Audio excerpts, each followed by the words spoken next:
Welcome to the Sub Club Podcast. I'm Danny Moreno. And I'm MK Sullivan.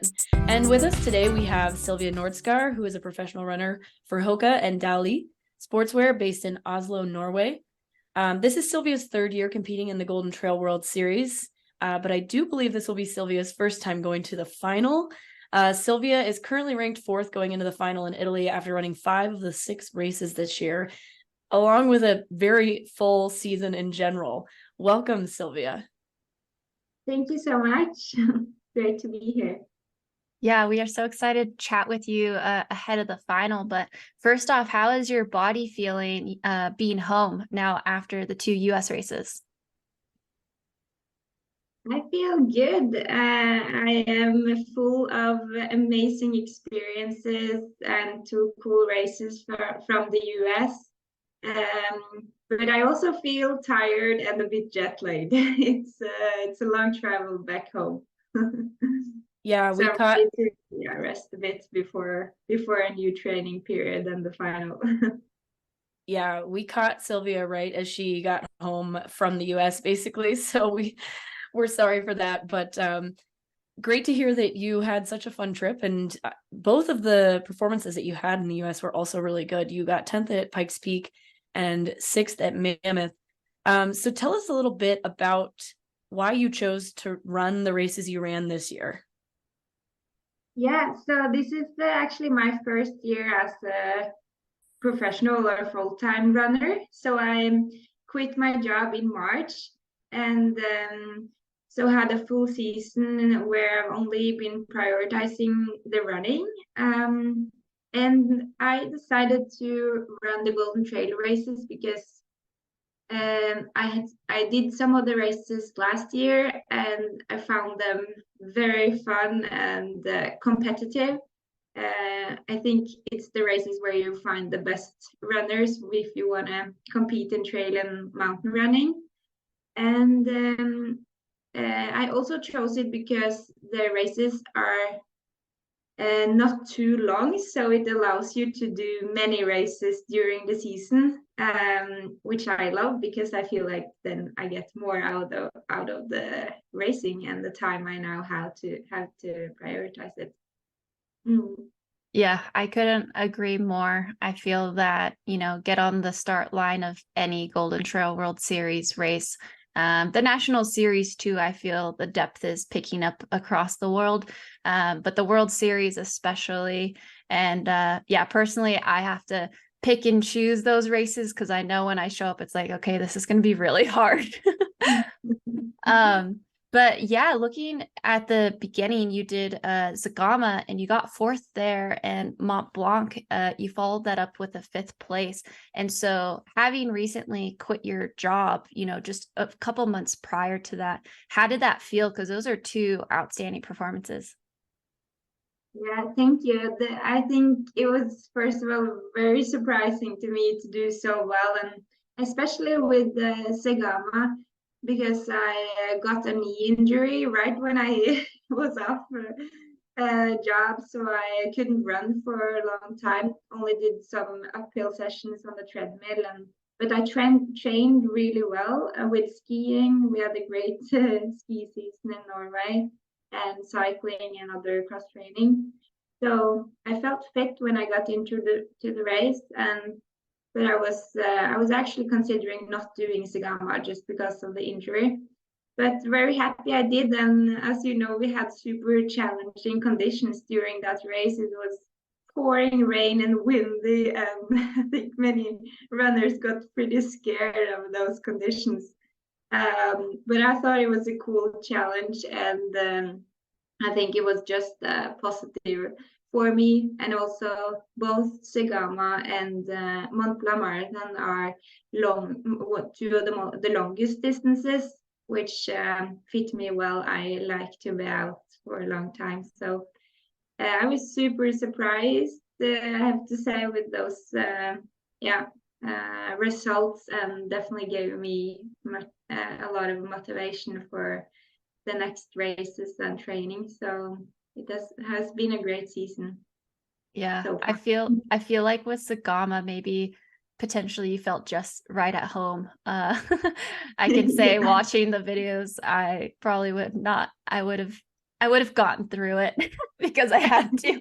I forced myself to have fun, but I'm sure you thrived in that race. Yeah, it was wet and cold, and yeah, just what we're used to here. Yeah, we noticed looking through your results prior to this that you did CCC and long trail last year at Thailand. So it sounds like you still like the longer efforts, but you've really kind of switched to a shorter distance in general. Was a lot of that because you have more time to race and therefore you wanted to race shorter, or did you just want a different challenge? Yeah, it was, I think the major reason was because I wanted to do Golden Trail because that's like the most competitive series.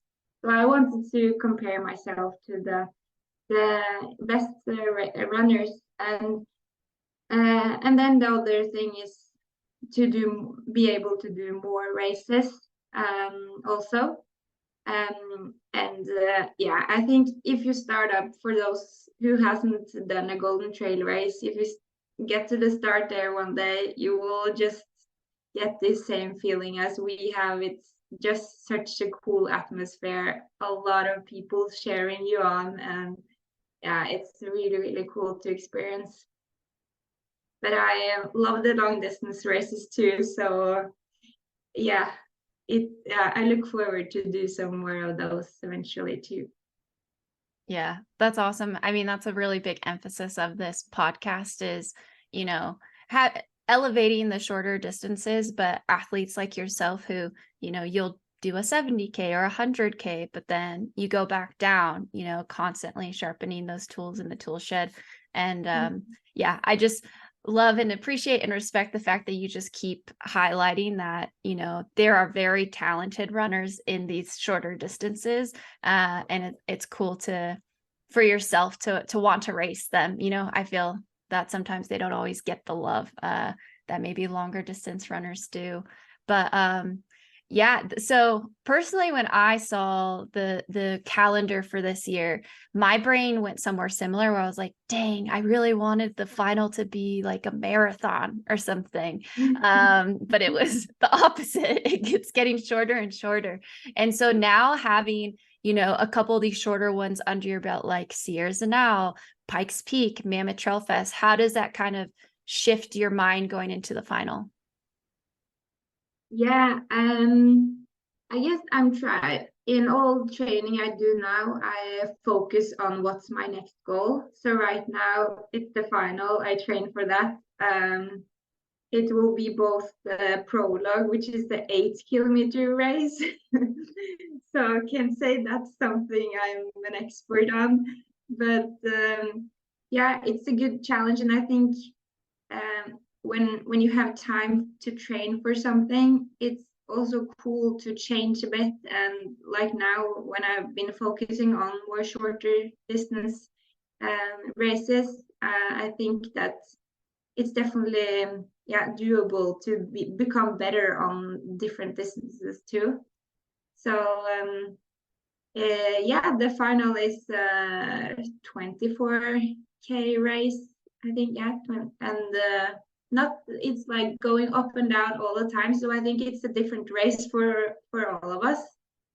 And I'm curious to see who will be the best racers there. But I know that we don't have those very long mountains here in Oslo. So for me, actually, the training conditions I think fit pretty well. So I'm super excited for that as well.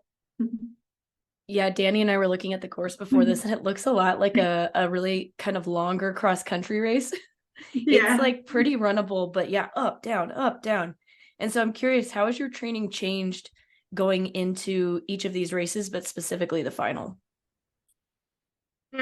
Yeah, so what I do before I plan for the next race is to study the race course, look at what makes it, where are the important parts and things like that. And so for example, for Segama, I did many of those. I guess now well-known workouts from, I think it was Kilian who started to do vertical sessions first, for example, like 2 times the 500 meters climb, 500 meter elevation climb, and then you do a flat session like a 10K or something.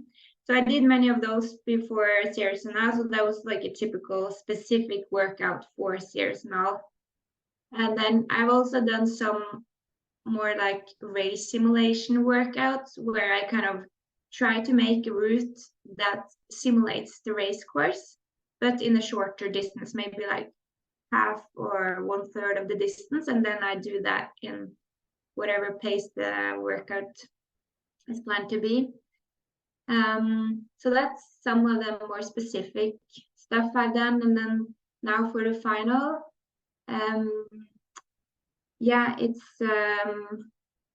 since the terrain is a lot of like rolling, I'll put my workouts in a little bit similar terrain, and then I will probably have a little bit more higher intensity sessions, just because it's not these continuous climbs, or it's always changing. So I think to be able to push hard and be up in very high intensity all the time is important for this race. And also it's on sea level, so it's really different from the races we just had in Pikes Peak. And then it's the prologue. So I've actually signed up for, we have next week in the Norwegian Championship in cross country running, and that's a 6 kilometer race. So I just signed up for that, and we'll use that as a good intensity session. I think that's perfect training. Yeah, it will be fun and a little scary to race against all these track and field runners, but for sure a good harder session. No, yeah, I think that's perfect for what you have going up coming up next. Just to kind of like remind us, the prologue, are you scoring points, I'm guessing, in the prologue too? Okay. Yeah, you score half the amount of points, so it will be an important race as well. Yeah, that's awesome. So you are in kind of a fun position. You're in 4th overall. What are your goals, if you're willing to share, going into this final? No, my goal is first of all to be able to get to great races there as well. That has been my goal the whole season, to just be happy with my performance. And I think when I do well now, I know that I'm up there. So that's really cool. So that's for sure the main goal. And then I mean, I would like to be, now when I'm ranked 4th, it would be great to keep that position, and it's also super close up to the podium. So, but it's also very tight behind me. So I think everything is possible. For sure, I dream of becoming top 10 in the overall Golden Trail. So yeah, just crossing my fingers that there will be 2 good races. And one final question to wrap us up here. What will be your shoe of choice for the 2 races? Yeah, that's a good question. I run with Hoka, and I don't know now exactly how the terrain is. I tried to study the course a little bit, and it seems like it's a good, it's a variation of asphalt, trail, gravel, and yeah. So I guess if it's for the short prologue, I might do, if it's a lot of trail when you get up there, I might do Signal 2. That's like the best shoe with grip, and especially if it's raining, then it can be super slippery there. So those shoes are perfect for that. And then I guess I will run with the Tecton X2 on the other race. So the Zenal maybe for the first one, the prologue, Yeah, for you're the thinking. short one.